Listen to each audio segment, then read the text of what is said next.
It started like any other day at the downtown cafe, a popular spot where business people, influencers, and students crossed paths over coffee and Wi-Fi. The place buzzed with quiet conversations and the clinking of mugs. That morning, heads turned when a man walked in wearing clothes that didn't quite fit the usual polished scene. His jeans were worn, his hoodie faded, and his sneakers looked like they'd survived more than just city sidewalks. A few chuckles echoed from a nearby table where a group in tailored suits exchanged amused glances. "Looks like someone took a wrong turn from the skate park," one of them whispered. They laughed, assuming he was just another lost soul trying to look important in a place built for ambition. Nobody paid him much attention after that, until he pulled out his phone, took a corner table, and within minutes, people from the cafe started glancing over again, this time for a different reason. The barista, who had served him earlier with a half smile, suddenly straightened up when she recognized the logo on his phone case. A well-known brand. A billion-dollar tech startup. Her eyes widened. The man who was laughed at, he wasn't just anyone. He was the CEO, the genius behind one of the fastest-growing companies in the country. One by one, the whispers stopped. The suits froze mid-sip, and just like that, the room shifted. But the question lingered. Why would a CEO dress like that? Was it just comfort, or something more deliberate? What happened next would leave everyone in that cafe stunned, and completely change how they viewed success, status, and the meaning of true power. Nobody expected him to be important. In a world where image meant everything, especially in that cafe filled with polished watches and sharp suits, the idea that someone so unassuming could hold real power didn't fit the script. But that's what made him different. His name was Jay, though no one there knew that yet. He wasn't flashy, didn't crave attention. He'd spent the past few years building something behind the scenes, coding late nights, surviving rejections, and pouring everything he had into an idea that most people laughed at in the beginning. The startup he founded wasn't just any app. It had quietly reshaped how small businesses handled logistics, helping thousands of people streamline operations without ever needing a big team or budget. Investors called it the silent revolution, but Jay never appeared in public with a suit or a speech. He stayed out of the spotlight, let the product speak for itself, and chose simplicity over show. Back at the cafe, the silence around him started to feel heavier. The group that had laughed earlier now watched him closely. One of them, Ethan, a young executive with something to prove, checked his phone under the table. His expression changed when he saw Jay's photo on a Forbes article, the quiet CEO changing the game. He didn't say anything, but his face gave it away. Jay sat calm, sipping his coffee, unfazed. He noticed the stares but didn't react. This wasn't new to him. He'd walked into rooms like this before. He knew exactly what people assumed, and he'd learned to use that to his advantage. But today, something was different. He wasn't just here for coffee. There was a meeting about to happen, and none of them were ready for what he was about to reveal. Ethan couldn't stop glancing over. His jaw clenched as he realized who was sitting just a few feet away. Jay wasn't just the CEO of some startup. He was the reason Ethan's company had been losing clients for months.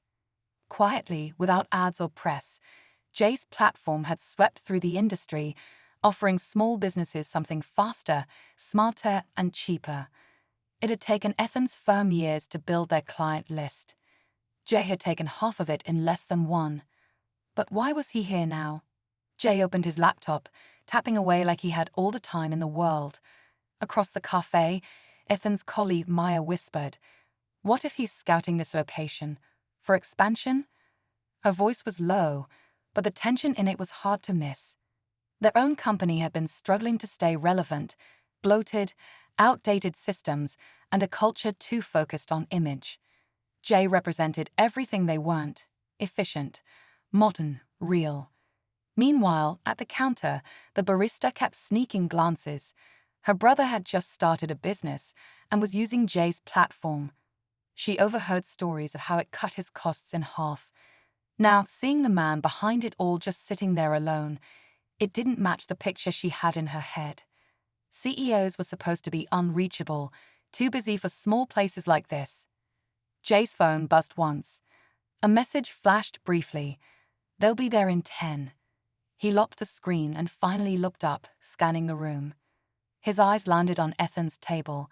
Not for long, just enough to make it clear he knew. And that's when the real tension began, because what no one in that cafe knew was that Jay hadn't come here by chance. This wasn't just coffee. This was the beginning of something no one saw coming. Jay stood up slowly, sliding his laptop into a plain black backpack. The room quieted without anyone telling it to. Even the background music felt like it had dropped a few notches. He took one last sip of coffee, then walked past Ethan's table, calm as ever. Not a smirk, not a single word, just presence. That was enough. Ethan shifted in his seat, suddenly unsure if he should say something. But Jay was already headed toward the private back room of the cafe, the one usually reserved for team meetings and events. Maya leaned closer to Ethan. "What if he's here to buy us out?" she whispered. Ethan's face tightened. That possibility hadn't crossed his mind before, and it didn't sit well. Their firm had been shopping for investors. If Jay got there first, everything could change, and not in their favor. Behind the counter, the barista watched as two more people walked in. Both were dressed simply, but carried a kind of quiet confidence. One of them nodded toward the back room and followed Jay inside. That's when the barista noticed a logo stitched on their bag. It matched the platform her brother used, the same one Jay built. This wasn't just a casual visit. Something big was about to happen. Outside, a black car pulled up. The driver stayed inside, engine running. Another figure stepped out, a well-known venture capitalist whose name often appeared in tech news. He didn't smile. He walked with purpose, phone in hand, and disappeared into the same room. The air inside the cafe grew heavier. Ethan stood up, his voice low. "I need to know what's going on." But by the time he reached the door, it was already closed. And behind it, something was unfolding that would shake the local business scene to its core. Ethan stood outside the closed door, his thoughts racing. He could hear muffled voices inside, low, serious, and controlled. He didn't dare knock. Instead, he pulled out his phone and started scanning every recent headline about Jay's company. That's when he saw something that stopped him cold. Asterisk anonymous sources hint at aggressive acquisition strategy by tech CEO. Asterisk, the article was vague, but one name stood out, his own company.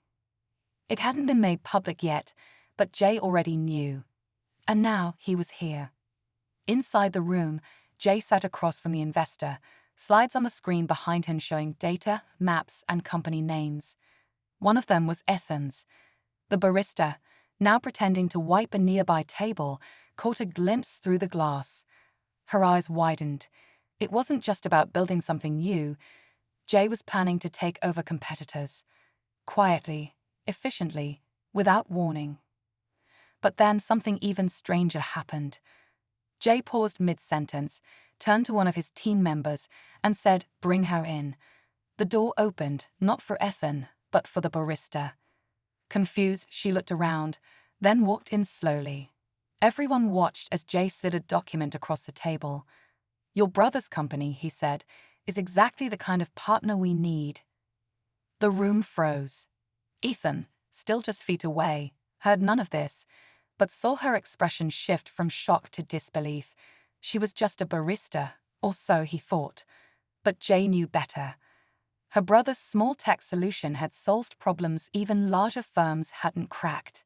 And now, Jay was giving them a seat at the table, one Ethan believed was reserved for the elite. Whatever was happening in that room was bigger than business. It was personal, strategic, and about to turn the local industry upside down. And Ethan was running out of time. Ethan finally pushed the door open. He didn't care about etiquette anymore. He had to know. Everyone inside turned as he entered, but no one stopped him. Jay didn't even flinch. He simply looked up, calm as ever, and gestured toward the empty chair at the table. "You might want to hear this," he said. Ethan hesitated, then sat down, still confused by the barista's presence. Jay tapped a key, bringing up a final slide on the screen, one that showed a merger proposal, but not a hostile takeover. It was an offer. Your company still has value, Jay said, but it's drowning in outdated systems. You know it. I know it. I'm offering you a way forward. Ethan stared, unsure if it was an insult or an opportunity. Then Jay nodded toward the barista. Her brother's tech is already solving problems yours couldn't. I'm combining their model with your client base. Together, we can leap forward, but I won't wait. The room was silent. Jay continued, You laughed when I walked in, but I've never been interested in appearances. I build things that work. His voice was steady, no bitterness, just facts. Ethan swallowed hard. Everything he'd worked for was on the line, and the person he dismissed without a second thought was now part of the decision that could save, or end, his business. Just as he reached for the contract, Jay added one last twist. I'm not the only one making decisions now. He pointed to the barista, is coming on as our new community partnership lead. She's seen what real business looks like from the ground up. The entire room shifted. In that moment, Ethan realized this wasn't just a business move. It was a shift in power, and he hadn't seen it coming. Ethan leaned back in the chair, the weight of everything sinking in. It wasn't just about a business deal anymore. It was a reality check. He had been chasing image, networking with the right faces, wearing the right clothes, saying all the right things.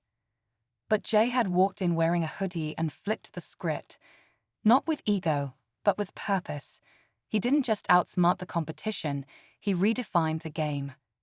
The barista, now no longer just the girl behind the counter, looked stunned but proud. Her brother's work was finally being recognized, and she'd gone from overlooked to decision-maker in a single meeting.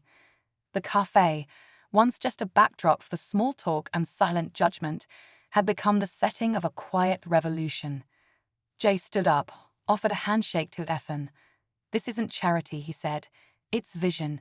You're either in or we build without you. Ethan took a long breath before nodding. I'm in. Outside, the sun was starting to set. People in suits still walked by without noticing what had just happened inside. They were too busy chasing the next opportunity to see the one that had just been made. Jay left the cafe the same way he came in, calm, hoodie on, no fanfare. But this time, the whispers had stopped. The people who laughed at his outfit had learned something important. Leadership doesn't always dress the part, and power doesn't always come with a label. The barista went back behind the counter one last time, but only to grab her things. Her shift was over, in more ways than one. And just like that, in a quiet corner of the city, a new kind of business story was written. One built not on image, but on impact.